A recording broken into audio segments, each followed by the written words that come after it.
여러분 안녕하세요. 찾아가는 새벽기도 시카고 예수사랑교회 조선영 목사입니다.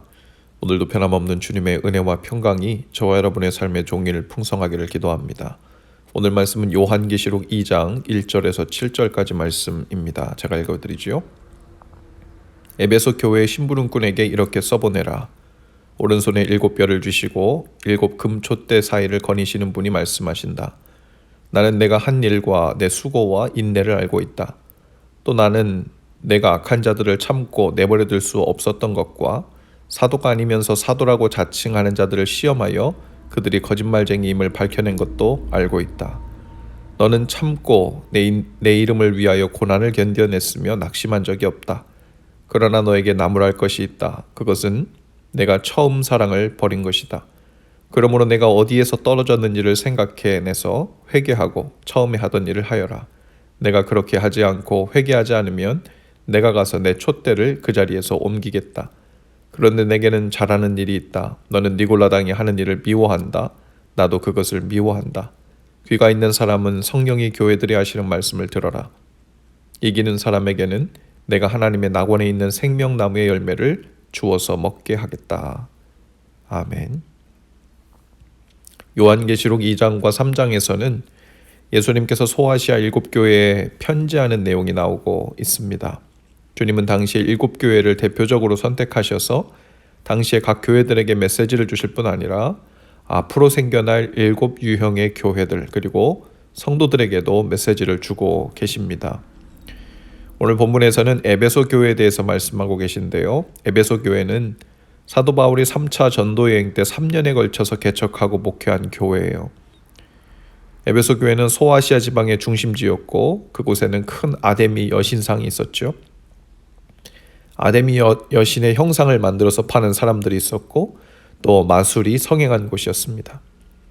사도 바울이 복음을 전했을 때 마술책을 은 5만어치나 불살랐다는 기록도 있죠. 바울이 에베소를 떠난 후에는 디모데가 이곳에서 목회를 했고 또 그 후에는 지금 이 편지를 쓰고 있는 사도 요한도 에베소 교회에서 목회를 한 적이 있습니다. 지금도 에베소에 가면 사도 요한 기념교회가 세워져 있다고 하죠. 말하자면 사도 요한은 지금 자신이 목회했던 에베소 교회를 향해 가장 먼저 주님이 주시는 말씀을 전해주고 있는 것입니다. 먼저 예수님은 에베소 교회를 칭찬하십니다. 에베소 교회의 수고와 인내를 알고 있다고 말씀하세요. 먼저 수고라는 점에서는 에베소의 성도들에게 행함이 있었던 것이죠. 신앙생활을 하면서 말만 앞서거나 혹은 감정만 앞서기 쉽습니다. 그러나 그들에게는 말만 하지 않는 행함이 있는 믿음이 있었죠. 예배 참석도 잘하고 헌금 생활도 잘하고 봉사도 잘하고 십계명도 잘 지켰을 거예요. 또 에베소 교인들은 고난을 인내했다고 했습니다. 에베소 사람들은 교인들이 아데미 신을 섬기지 못하게 한다고 해서 에베소 교인들을 핍박했죠. 이런 핍박을 받으면 신앙을 떠나는 사람들이 많거나 또 모르는 척 그들과 동조하는 사람들이 많을 수 있는데 그들은 끝까지 믿음을 지켰습니다. 또 에베소 교인들은 악한 자들을 용납하지 않았습니다. 이단자들과 거짓 사도들을 가려내서 쫓아냈다고 했죠. 또 6절에 보면 당시 니골라당이 있었는데요. 니골라는 사람에 의해서 만들어진 모임입니다. 그들은 육적으로 음행하는 집단이었죠. 그러나 에베소 교인들은 그 음행의 죄와 타협하지 않았어요. 그들은 죄와 힘써 싸웠습니다. 그들은 믿음의 순결을 지켰죠.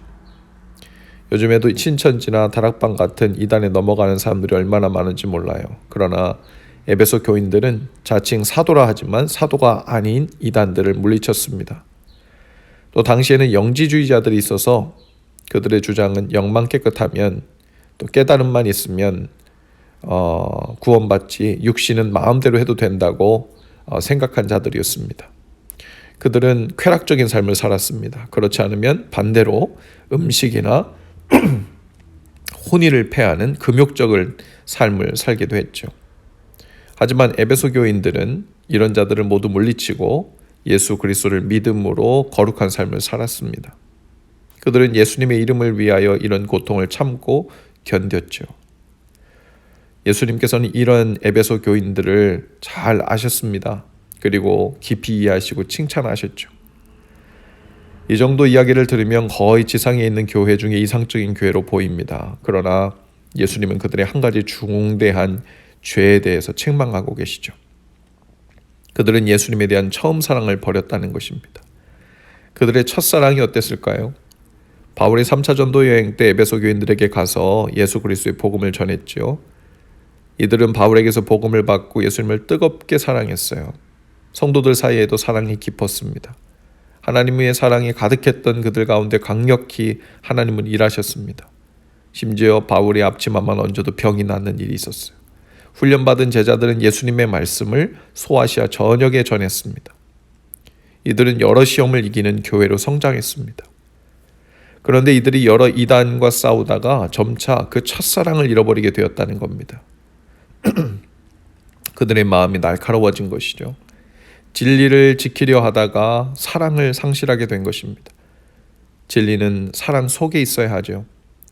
사랑을 잃은 진리는 사람을 질리게 만듭니다. 진리를 지키긴 했을지 모르지만 사랑으로 빛나는 진리가 아니라면 온전한 진리일 수가 없는 거죠. 그들은 예수님에 대한 사랑을 잃고 많은 일을 하면서 수고도 하고 인내도 하는 일 중심의 교회가 되었던 것으로 보여요. 예수님에 대한 첫사랑을 잃어버리고 사명을 감당한다는 의무감으로 주님을 섬겼는지 모릅니다. 예수님은 이들의 첫사랑 버린 것을 책망하고 계십니다. 그리고 어디에서 그 마음을 놓쳤는지, 어디에서 떨어졌는지 잘 기억하고 돌아오라고 말씀하시죠. 오늘 우리 교회들이 그리고 성도들에게 하시는 말씀이기도 하지요. 요즘 여러 가지로 참 분쟁이 많습니다.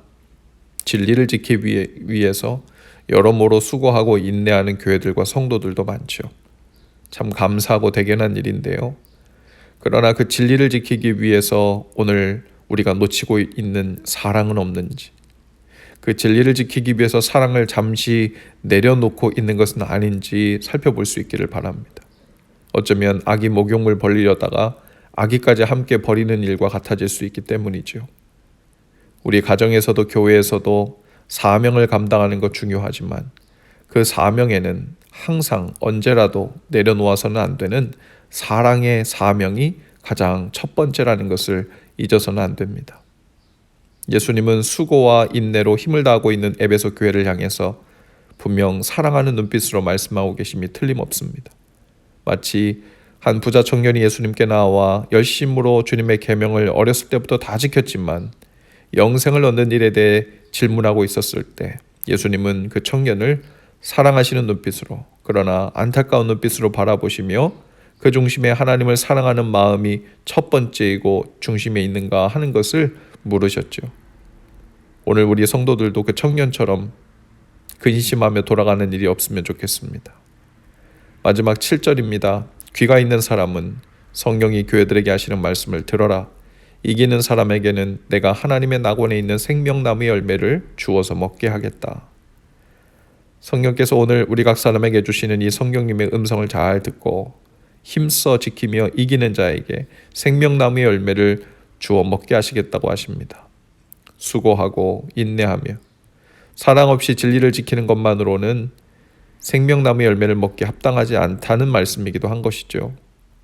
주님을 사랑하는 가장 크고 중요한 계명이 오늘도 저와 여러분의 삶의 중심에 자리 잡아 작동하는 날 되실 수 있기를 주님의 이름으로 축복합니다. 기도합시다. 주님, 오늘도 주님을 사랑하는 마음으로 모든 수고와 인내 일들을 하게 하옵소서. 사랑을 내려놓은 성공적인 사명 감당이란 있을 수 없음을 기억하며 오늘도 힘써 주님을 사랑하고 사람들을 사랑하는 일에 이기는 날 되게 하옵소서. 그 사랑하는 삶을 통해 이미 생명나무의 열매를 먹고 살게 하시는 은혜가 있음을 깨닫고 오늘도 그 힘과 능력으로 살게 하옵소서. 예수님 이름으로 기도합니다. 아멘. 여러분 오늘도 예수 사랑으로 화이팅입니다. 내일 아침에 다시 찾아뵙죠.